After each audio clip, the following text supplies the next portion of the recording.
Hi friends, ఒక్క నిమిషం ఆగండి. ఈ లోకంలో మనలాగా మనం ఉండాలని అనుకున్నంత కాలం మనకి ఎలాంటి అప్పులు అవ్వో, మనం సంపాదించేది మనకి సరిపోయిద్ది.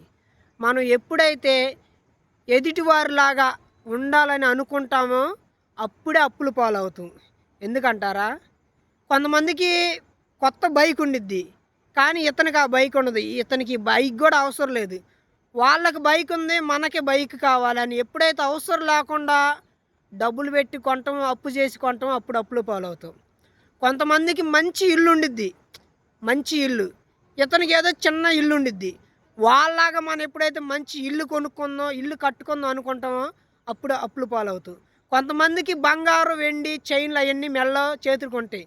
మనకు కూడా ఉండాలని ఎప్పుడైతే అనుకుంటామో అప్పు చేసి ఆ యొక్క బంగారం అవన్నీ కొంటాం. అప్పుడే అప్పుడు పాలవుతాం. కాబట్టి ఎదుటివారిలా కాకుండా మనలాగా మనం ఉందాం. ఓకేనా?